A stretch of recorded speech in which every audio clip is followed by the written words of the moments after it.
this is Amy with Flower Moxie. I'm going to show you how to build a large ceremony flower or just a large floral arrangement using a 9-inch urn. So we sell these are plastic, they can be painted any color, and you can watch more tutorials on our DIY Academy.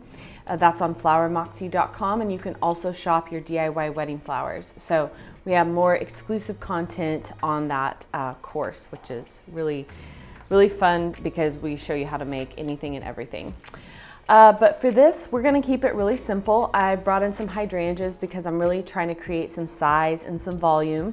I've got, so the theme is just blue and cream. I have some light blue Delphinium. I have some Snapdragons. These are my 2 linear flowers. And then this is a new flower I'm excited about. This is it's actually a button cushion flower, like a button palm, but this is naturally blue.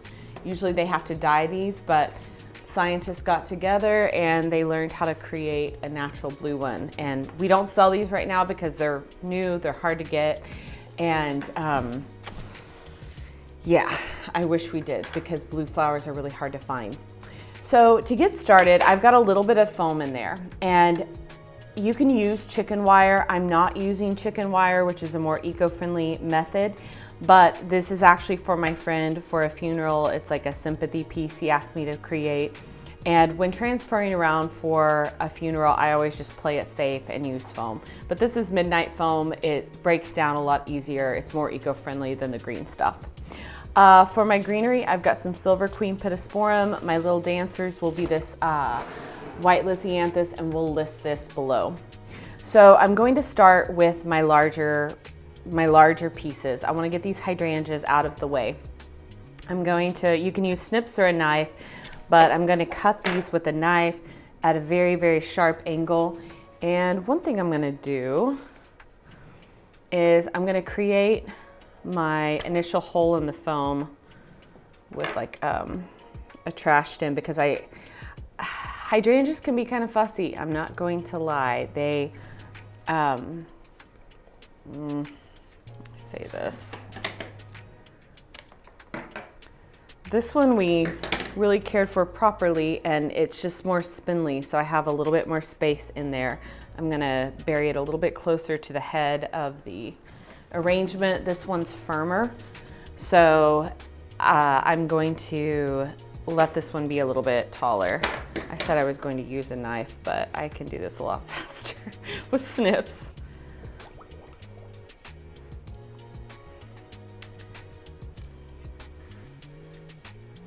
So I'm turning this as I go because this is going to be 360. It won't be front loaded. And I want to get these placements out of the way. So I'm thinking a little bit of this as quadrants. And when you feel like a really firm hydrangea, you know it's going to be very like long lasting.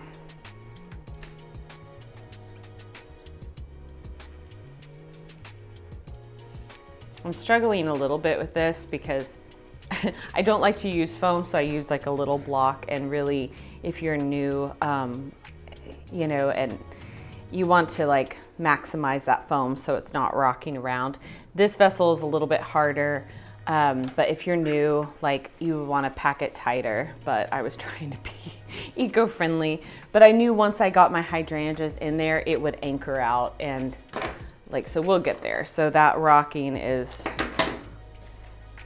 I wouldn't say intentional, it was expected. But we're just gonna create a little bit more stability in there, and then it will be fine. Some florists are like 100% foam free, and I respect that. I find that there's some things I cannot do without it yet, but they keep coming out with better and better eco-friendly alternatives. Okay. We've got a lot of this placement down. It's not perfectly symmetrical, and I'm not really wanting it to be because I've got these linears. I don't want it to be like roundy moundy with like sticks sticking out. So I want it to feel more organic. So now I'm going to come in with some greenery. And I'm going to like disperse it around the vase. Notice that anything that I'm driving in does not have the greens on it. You never want greens going like in the water line. That's a big no-no because your flowers will get very dingy really quickly. And so when I looked down in here, I saw a few of the hydrangea leaves were in the water, so I just leaned in with my snips, snipped them off.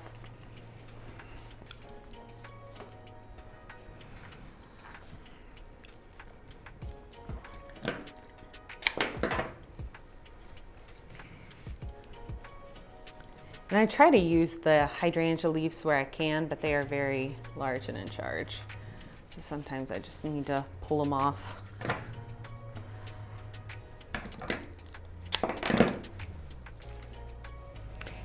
One thing that's gonna help is having a lazy Susan.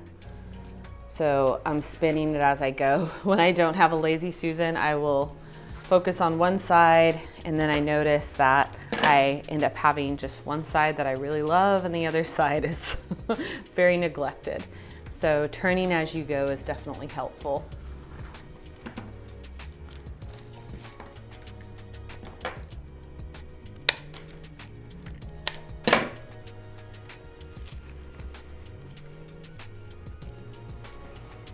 See this little leaf down in here? I love hydrangea leaves. They're like really pretty. So I usually wait to snip them because if I can keep them and they can be seen, then great. Okay, let's start dispersing. We've got all of our hydrangeas placed. So this is where we're at. We've got a hole happening here. I think I'll be able to correct this.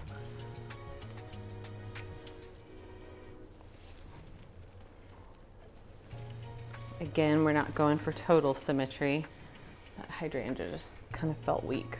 Okay, now I'm going to place some roses. So we're gonna disperse these white roses, let them sink in between the hydrangea.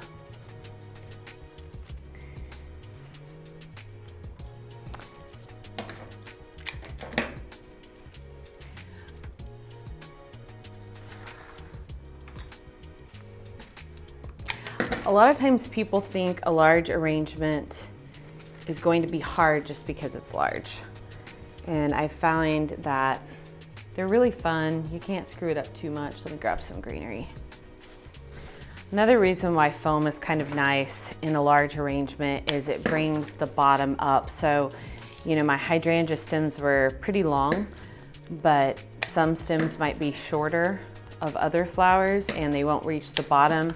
So then you're struggling getting the right heights because the flower is falling in on itself when it comes to the chicken wire. So that's, you know, there's some negatives with that, but we try to work with what we can.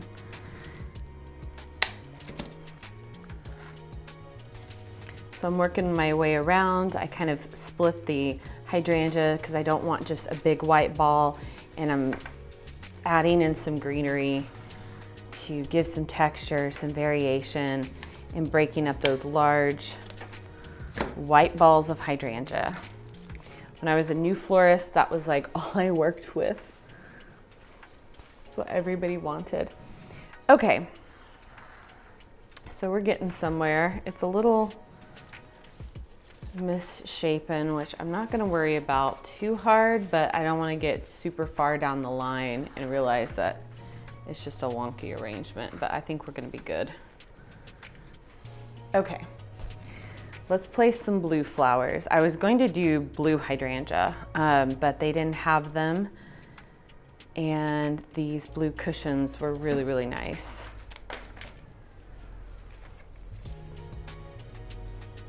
Honestly, my whole life would have been easier on this had I just used more foam, but no, I had to make it hard on myself. So do as I say, not as I do. So I want to disperse this blue pretty evenly. So I'm kind of placing it in quadrants. So I'm turning, because I only have about 8 to 10 stems of these. See how I have this like large concentration of white? I'm going to want to break that up. But so I won't get so contrasty, I'm going to add some greenery to break it up, and then I'll add my cushion flower. So we don't just have like a big blue flower looking at you in a sea of white. That's why greenery is so nice, is it just gives you visual interest and bridges flowers and colors together in a very nice organic way. Notice how I don't have greenery on the end of these. Again, we gotta keep it real clean so your flowers last. I usually work with one product at a time. So if you notice, like when I built, I focused on my hydrangeas because they're so large and in charge. And then I focused on getting quite a few roses in there. Now I'm getting these button palms placed. It helps me keep track of it. There's some florists I know, they're just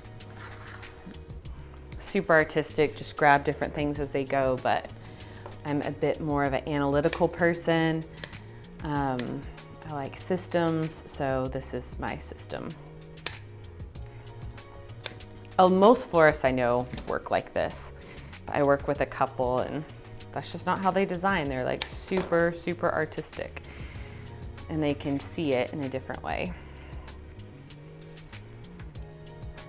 Okay, it's getting there. I've got these cushion flowers. I'm going to disperse these before I get into my linears. I really love this. This was like a nice, like soft denim. Notice how I'm still cutting things at an angle. Flowers can always drink better when the stem has more surface area. So if you hear that and see that, that's why. You get more surface area at an angle than with a blunt cut. With Delphinium, it tends to shed. Delphinium comes in several colors, a light blue and a dark blue. It also comes in white, but honestly, if you're gonna do white, I would do something hardier like Snapdragons or stock, just because Delphinium on its own is just not a strong flower. But we have to use it because there isn't a lot of blue flowers out there. I chose lighter blue because it was going to be less contrasty. Like if I came in with that dark, like royal blue, it's beautiful, but against the white, I'm always concerned like it will feel soccer ballish. So I tend to be, I want colors that are soft and complement each other. If I was working with a lot of greens and it wasn't so cream, I would have brought in those blues because they are striking. But that's a little bit of insight of how I pick my colors.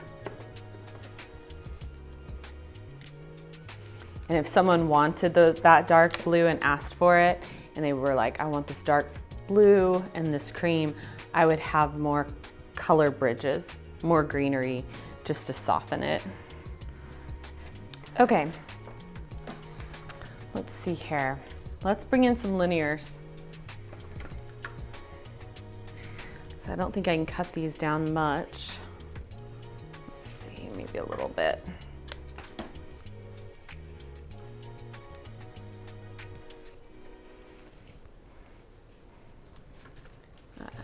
We're just gonna disperse this throughout at different heights.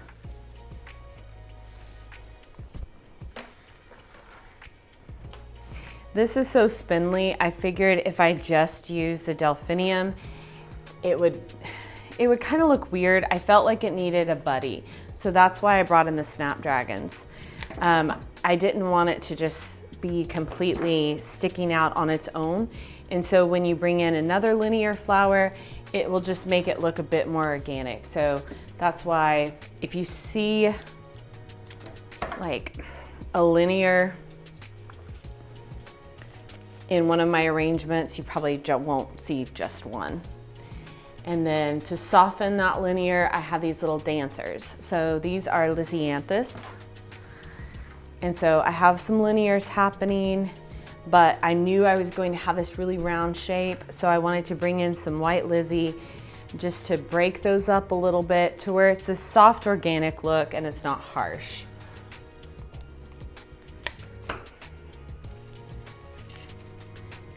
I'll bring these linears a little bit lower too. Like they don't all have to just be sticking out all hardcore. They can be tucked in a little bit. And that's the things that you learn as you become more experienced. Like I look back at like my OG pictures and oh my gosh, I would just have hydrangeas with just things sticking out the top. I mean, there was like no bridge. It was just, now I look back and I think, oh my gosh, that looks so awkward. And maybe that was kind of like the times. You know, we shouldn't like shame ourselves too much. I mean, that was just what people were creating. But you can look at things and say, okay, let's make that a little bit better. So whether you're working with foam, this one's got like a lot of nubs on it that's catching on everything. Foam or chicken wire, when you're getting to the end, you start kind of running out of real estate. And so that's where those really clean stems become very important. A lot of people hate hydrangeas. Not me. They like have good coverage.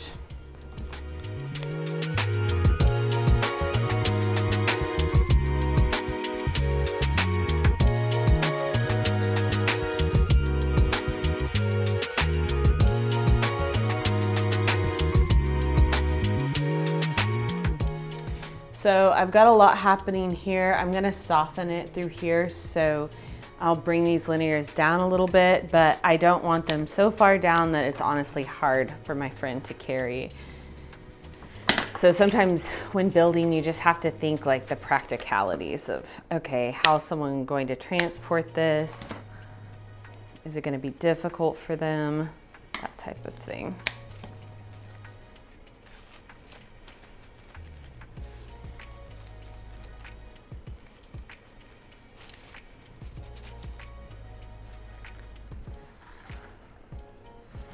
Okay, where do I have, now I'm looking at like, where do I just have concentrations of mass? So I think I'm probably gonna have to get back and look a little bit, but I think just continuing to fill this out. So I just have one bunch of each. 10 Delphinium, 10 Snapdragons. I had about 8 hydrangeas.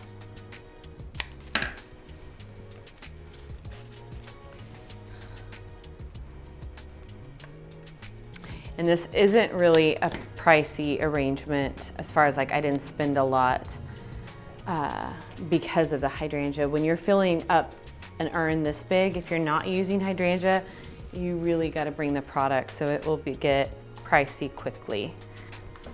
And we're gonna backfill with a little bit more greenery.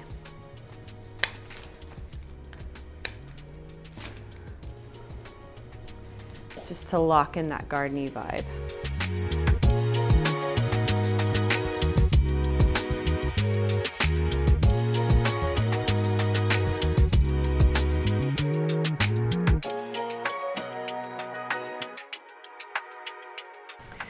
Okay. I'm gonna call myself done. I'll probably get back and look at it and see some holes and see some things that I can fix. At this point, I would make sure and fill it to the top, especially when you're working with hydrangeas. I'm going to mist it down with Crowning Glory. Let me grab some of that. It's in there. This will help keep it hydrated, especially in the summer months. The hydrangea is gonna love it. So this is the way I'd want to send it out the door. To transport, when you're handing it off to someone, you're gonna get your floral box. Let me grab one of those. Okay, I scrounged up a floral box. This is how I transport these. I have some foam carriers because I've been a professional florist, but I'm gonna send this out the door with my friend and I don't want him, you know, getting this dumped over in his car. So basically I take a flower box. That's why you never throw those guys away. And yeah, I'm probably gonna have to cut a pretty big X in these. I already have Well, this urn is a little bit different, and I've already cut this box to fit a lot of vases. Usually you just cut X's. I have this cardboard knife that I like. It's just serrated. We've linked it in our Amazon store. It works amazing, but this urn is really large and in charge. So I had to do this like really janky hole, but that's okay. He's not gonna care. He just doesn't want it to tip over. So this is how we would transport it. That way, as he's driving around, it's not moving much. And I might have to maybe stuff a towel in there for him because that hole's a little bit weird. But yeah, this is how I create a large arrangement. I think the key is in the Lazy Susan and just working your product all the way around. Having those really large mass flowers like the hydrangea is going to help when you're trying to create something so large. And you can still get that soft organic shape, and those hydrangeas are just supporting everything else.